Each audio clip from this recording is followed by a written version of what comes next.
My name is Atif Ashraf, and I used to be a first class player. I recently did my master in sports and exercise psychology, and after studying these mental skills, I can easily say that what separates the top international players with ordinary players is the ability to perform under pressure and to be having a very good concentration level. When I used to play myself, I thought these are the skills you were born with. But now, after studying sports psychology, I can easily say that these skills are very learnable, and if you can learn these skills, you can apply them in different situations of batting and in a math situation, which can improve your performance a lot. So I'll be making these YouTube videos with another friend of mine, and we'll be talking about different situations in cricket and what skill to use in that. So hopefully you'll like these videos. Thank you. Thank you very much, Simon, for joining me in this program, which is a very noble cause, basically, because, like I said to you before, that after doing my sports psychology masters, I wanted to do something for the cricketers back home, from Asia, basically, because when I came to UK, I found out that there's a lot of psychological help for all the cricketers who are playing cricket, and we should do the same for the players in Pakistan, India, and Bangladesh, because we don't have these kind of things back home. So thank you very much. Thank you very much for everything. Can you give us your introduction, please? Yeah, so my name is Simon Capon, and I'm a master practitioner, a trainer in a psychology called neuro-linguistic programming, which is basically just NLP for short. And I trained, so I qualified about 17 years ago. But then I have, like you, have this incredible hunger for knowledge, which will, I'm sure, will always be there. But so what I did is when I came away from studying NLP, or came away from qualifying, I was reading every book I could. I was downloading every audio program. I was doing seminars and trainings, and then I became a master practitioner and a trainer of NLP. But I think more importantly, I brought together a whole collection of psychological skills and techniques that enabled me to create a system, like a program, if you like, which is something that I always use, whether I'm working with individuals or teams. And as a result of that system, I've worked with, GB athletes, both able-bodied and disabled, professional footballers, golfers, tennis players, obviously cricketers. I've written for various magazines, golf magazines. I currently write for UK Tennis. I wrote a book called It's Time to Start Winning, and I was included in a BBC documentary leading up to the Rio Olympics. But I just find that, I'm sure you'll agree with this, is that I have this incredible, it's knowing what makes the best players in sport the best. And I think that what really made me sort of tune into this was the fact that it wasn't always the most talented people that won the trophies, that won the title.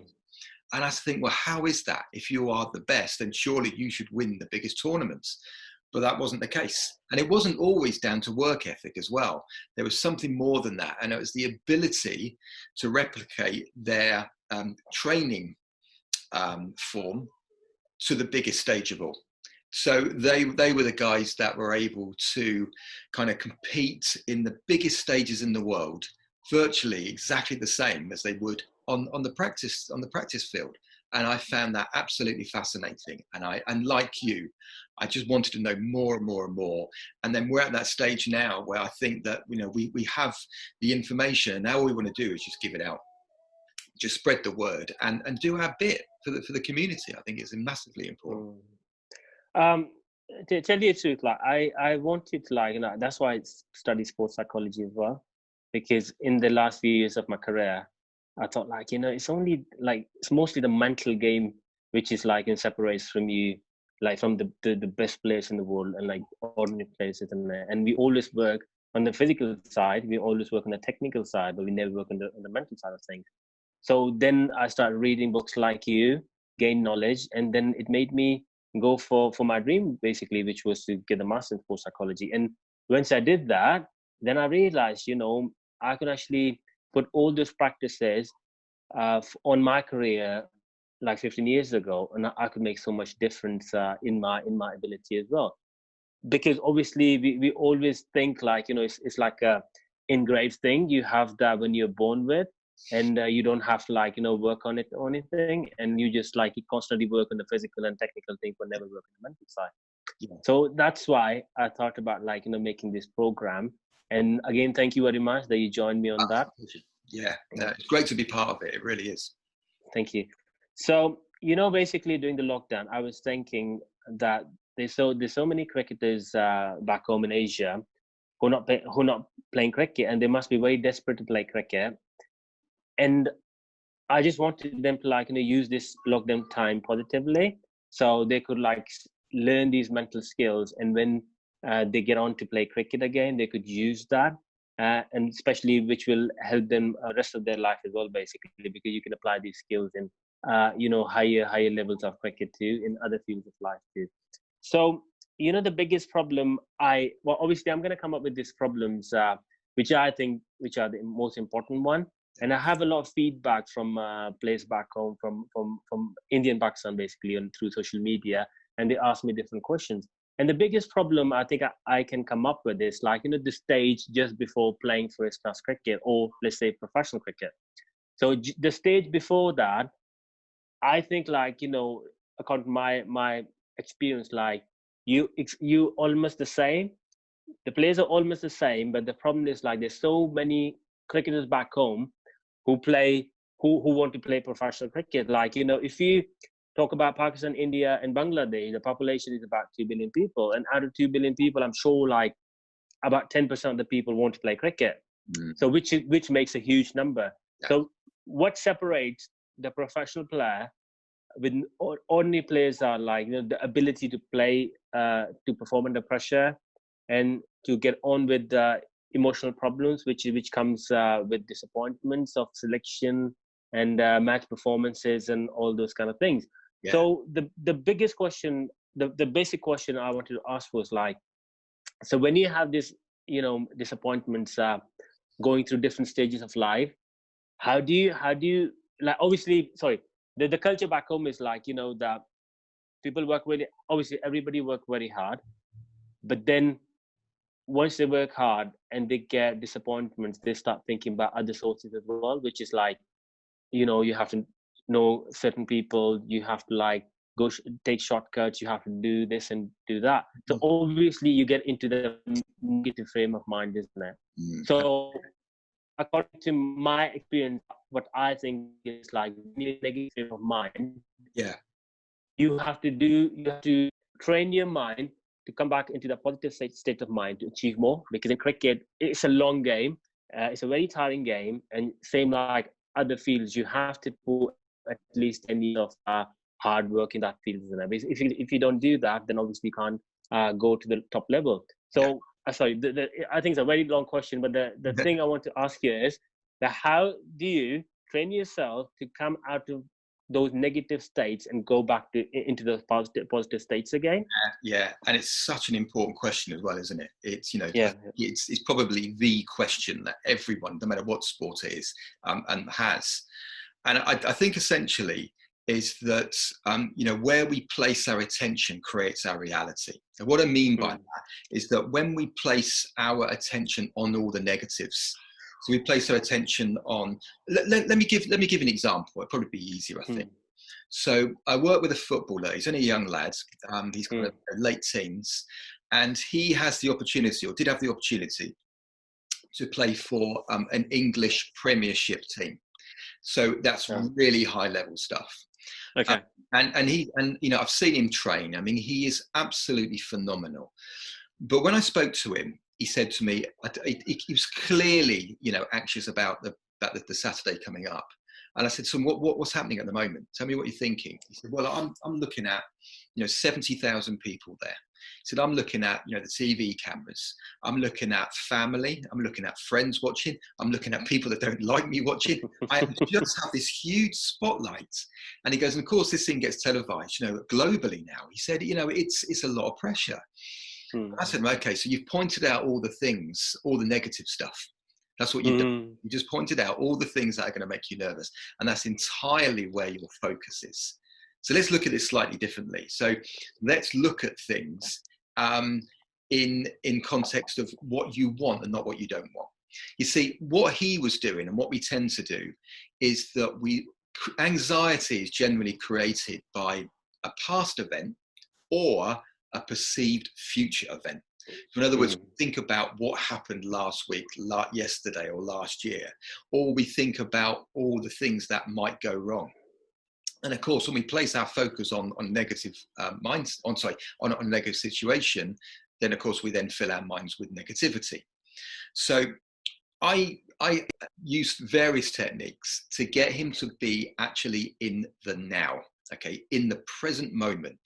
Because when you're in the present moment, it becomes much, much more difficult to become anxious. So I'm sure that you guys have witnessed this or experienced this, is that when you are in the nets, okay, whether you're a bowler or a batsman, and you're in the net, you're just in that moment. And how amazing is that feeling when you're just doing the thing that you love the most, when you know the ball's going to come at you, and all you're going to do is just connect. When you connect sweetly and you have that timing, it's just a feeling that you have to experience to really understand. And it's like it for all sports. So I'll give you another quick example as well, actually, of some of the things that we did here. There was an athlete that I was working with who was about to compete in the World Athletics Championships. He was a discus thrower. And I believe, if I remember rightly, he was the youngest competitor in his country. So it was, a huge day for him. And when I was speaking to him, again, he said to me, okay, he has a global audience, a packed stadium. There's a lot of pressure on me, he said, because I'm the youngest competitor. There are expectations. He said, particularly from friends and family and old school friends, all of this spotlight again on him whatsoever. And I said to him, I said, well, the scenario is, or the reality is, that it's you and the discus and the circle. See, that's the only thing that matters. That's the only thing you need to be focused on. The fact there are 50, 60,000 people in the stadium, the fact there are perhaps millions of people watching on TV is nothing to do with it. Because when you are training, then you just focus on you and the discus and the circle. That's it. So we need to get you to a place where you can focus entirely on what you're doing and be able to literally block out all of that external noise. And so we used a variety of techniques, but if I just share with you something which we did, which I think had the most or the biggest influence on him, and that was that I wanted him to be able to focus on what he was doing and just keep everything else out of his mindset. So he's just in that moment. So what I used to do was to get him to open up a book, put some headphones on, and then I'd play some music. But it was very, very low volume to begin with, but it would be some music which was quite catchy, which would normally get his attention. So the task was to have the music on, yet to be able to read the book and ignore music. So now he was just purely focusing. So it's a bit like being in the stadium, where it was the noise and the distractions. I know. Yeah. So we did this until such time that he could then just focus on the book and he could comprehend what he just read. And then what we do is we turn it up a little bit more, and then get him to repeat the process, and up and up and up until it was really quite loud, and he would just be able to block it out and simply focus on the book. Then what we did was we took him to the track where he was training, and he would be just going through his throws and his techniques. But each time he was preparing to throw, we would distract him. So we'd be talking, we'd be shouting, we would be telling jokes, we'd be singing, we'd do absolutely everything. Just so, but if we had done that to begin with, I think that would have been too difficult. The fact that we just took him back a little process and then sort of created this focus muscle, we didn't create it, we exercised it, because we all have it. We just exercised the muscles, so it becomes stronger, and he could just literally just turn it on whenever he wanted. And the result was he had a really, really good world championship. But what he was unable to do was, as soon as he stepped in that circle, it was like, this is the only thing that's happening in the whole world. It's me, it's a circle, it's a discus, my technique, and that's all I'm going to do. Exactly the same with a footballer. So, and for cricketers as well, it's being able to take that training scenario and being able to bring it into the biggest competitions in the world, and not even the biggest competitions, the ones that lead you up to that. Because of course, you suddenly become an international cricketer, you have to work your way up through the system. So the ability to be able to stay focused from an early age then that muscle becomes stronger and stronger and stronger, and you really don't have to think about it anymore. And you're able to just focus on what you're doing and leave all that outside distractions alone. Okay, right. But what I'm thinking, like, okay, everything you were talking about, I could actually like relate to that, because obviously I had the same problems during my career. Obviously, anxiety problem, concentration problem, like. But the question is, like, the biggest problem all the cricketers have to face or have to go through in the race, like when they play under 19s, they have to go through a selection process, and they have to play first class cricket. When you play first class cricket, you have to keep performing every match, so you retain your contracts. And then after 2-3 years, you obviously you want to play for the international team as well, for your country, basically. Yeah. So things can get very frustrating. You can lose motivation. You can lose interest in the game, because there's a lot of pressure involved. So the question I want to ask you is, like, how do you deal with these kind of disappointments day in, day out? Like, you have pressure, so you go through pressure, but then you have to face disappointments as well. So you have like constant pressure, which is a negative thing, and then constant like depression of emotional anxiety as well. So like you've got two negative things, isn't it? Of course you have, yeah. So, one more thing is, like, I've worked with the footballers, I've played football, I've worked with the rugby people as well, I played golf, so tennis as well. So I've played, like, as a cricketer, I've played most of the games, squash, swimming, everything. But what I think is, like, cricket is a double difficult game. Why? Because you're constantly under pressure, you're constantly in a state of competition. On the other side, it's a team game, so you have to be like, communicating with your team. And on the other side, you have to have your own performance as well. So everything gets very difficult. Yeah. So now, like, do you understand what I'm trying to say? So now, can you like tell me something in that situation which can help these cricketers overcome this state of mind to keep loving the game, keep motivated, and keep moving forward? Yeah, absolutely. So I think there's two things here. Number one is that when we generally focus on a result. So we're always told that we're judged on our results. And to a large extent, that's true, because, you have to produce the results to climb. The problem with that is that it's very, very easy when you think about the result and then you don't get it, then you then become, in yourself, you become a failure. So you failed to get the result that you wanted. And the problem with that is that our minds will avoid failure at all costs. Okay, it's a very primitive part of our brain. We won't go into that now, but everyone understands that when we fail, it hurts like mad, and there's good reason for that. So what we need to do is to know what we want. It's definitely important to have goals, absolutely, but then to be able to sort of bring it back and say, okay, instead of so for instance, I remember talking to a guy once, and he was talking about, we got to a level where he could potentially become a world champion, and I said to him, instead of trying to win the world title, why don't you become the world champion? And he said, I don't understand what you mean. That's the same thing. I said, no. I said, one you're trying to achieve, and the other one you're trying to become. You see, it's much, much easier to become the world champion than it is to go for the world title. So it's the same with this, really, is that it's about growth. It's about your performance.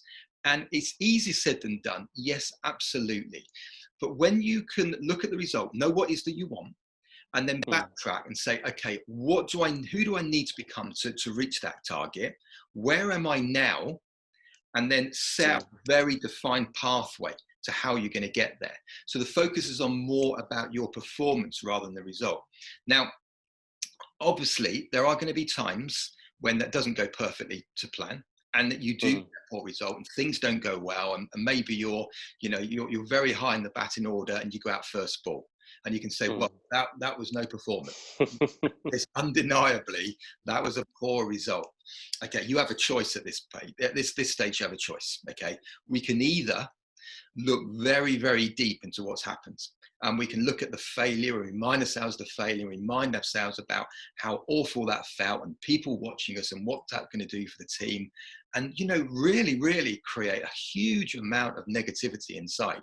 Or we have a choice where we can look at that performance and say, right, hold on a second, what am I going to do next time to avoid that and to make sure that next performance is better.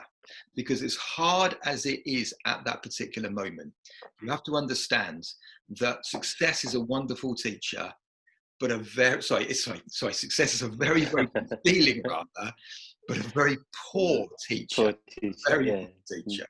So you don't really learn much. It's a great feeling, but you don't really get, apart from that, you don't really get much out of it. But with a failure, there is always learnings. And I say learnings because there's always more than one, always.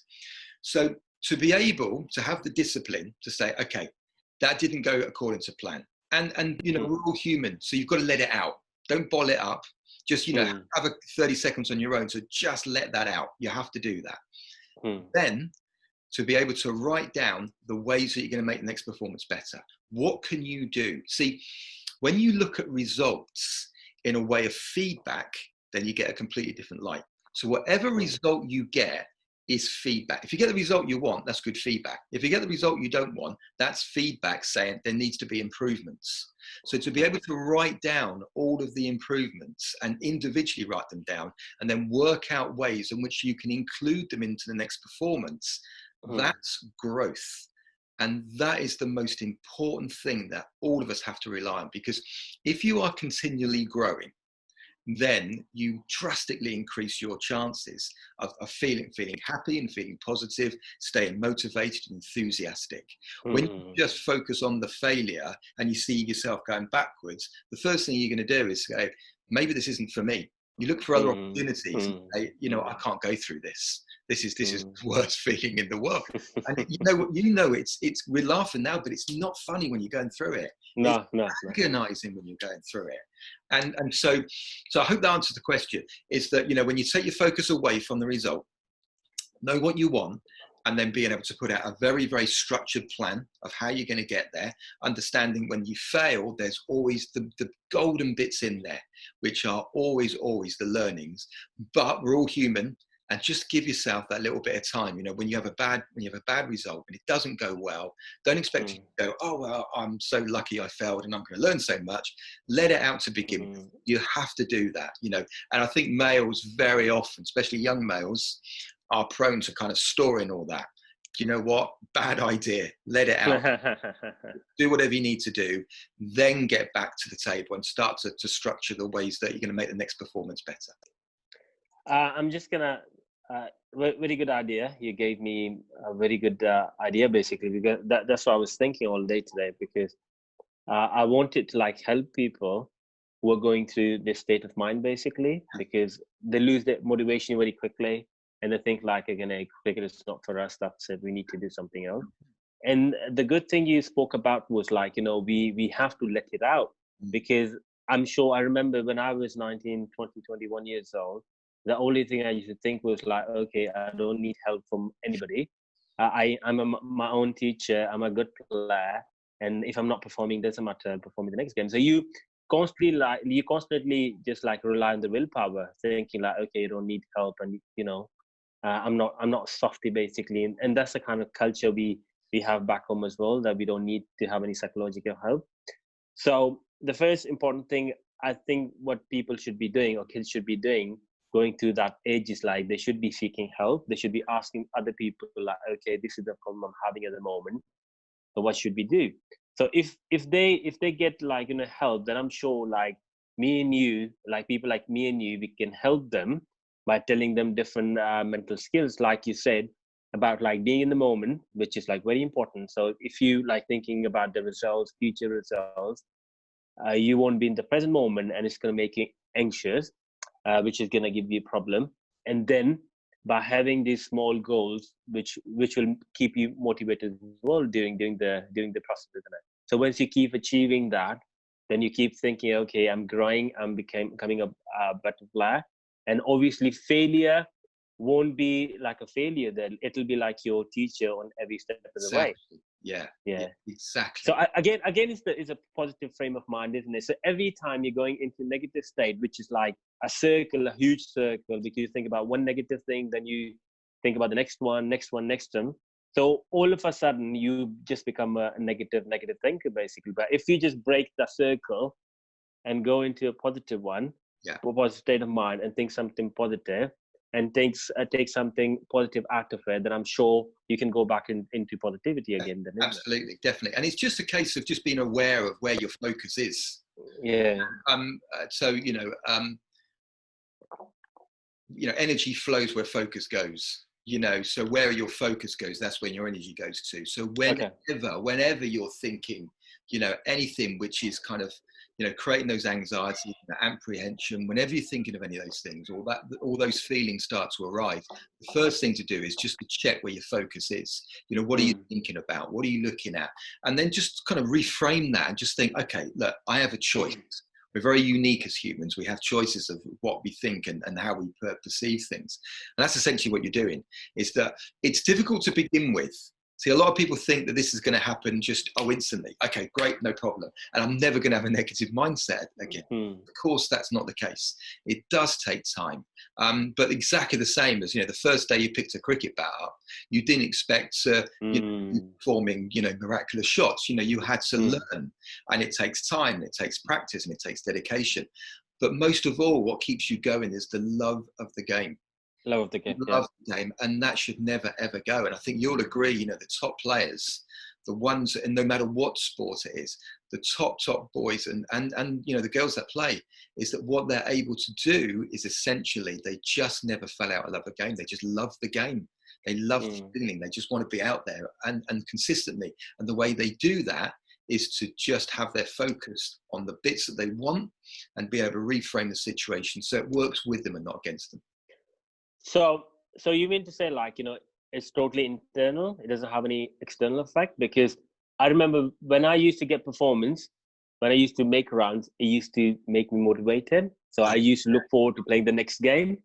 Of course. Yeah. But then if you didn't get to perform in the last game, you were always very shaky in the next game. So it's always like reciprocal, isn't it? Yeah, absolutely. Yeah. So what I've seen is, like, all the international players I've come across, or the great players I've come across, they were always very passionate about the next game. So even if they perform really bad in the last game, in the last game, they will always be looking forward to play the next game. So it was, at that time, I used to think it was a natural God-gifted thing. But now I've realized, like, I could actually do the same with my career as well. Like, because I was very, I'm just gonna, like, admit it now. I used to be very negative when I used to come across these kind of situations, because I used to think, like, oh no, I can't perform, I'm not good enough, blah blah blah.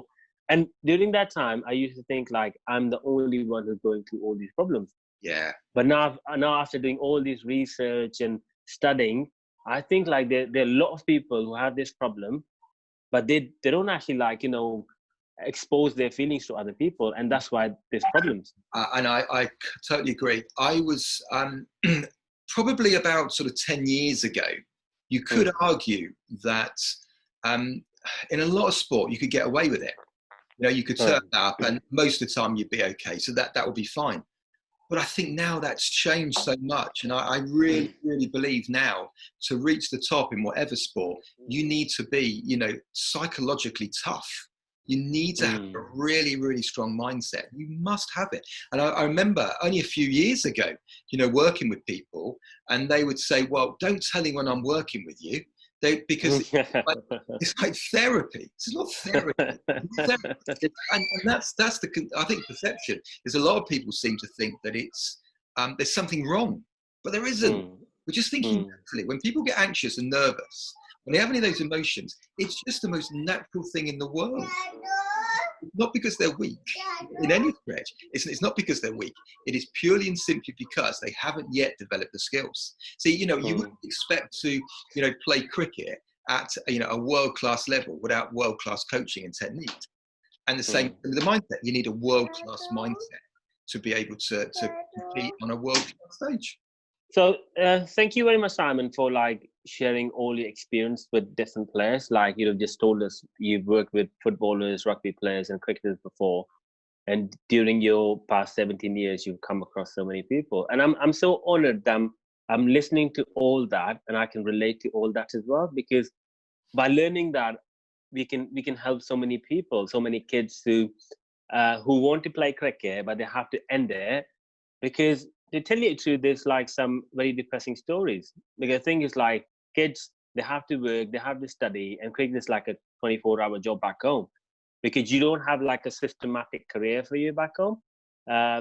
Like, you know, in Western countries, like, you know, your county team, your state team tells you like, okay, that's what you need to do in the next 15 days and next 20 days. So everything is very systematic, isn't it? And then you can always fall back on other careers as well. Like, if you think as a cricketer, you don't want to play cricket, you can always play something else, or you can go to university, you can have fun in your life as well. And that's it, you don't like, you know, get on to lose anything. But the cricket in Pakistan, India, and I'm sure Bangladesh, Sri Lanka, it's like a full-time job. It's a gamble with your life. And kids, they want to play cricket. And if they don't get to play cricket, then obviously they lose that time where they could go to university and could make a good career out of their life.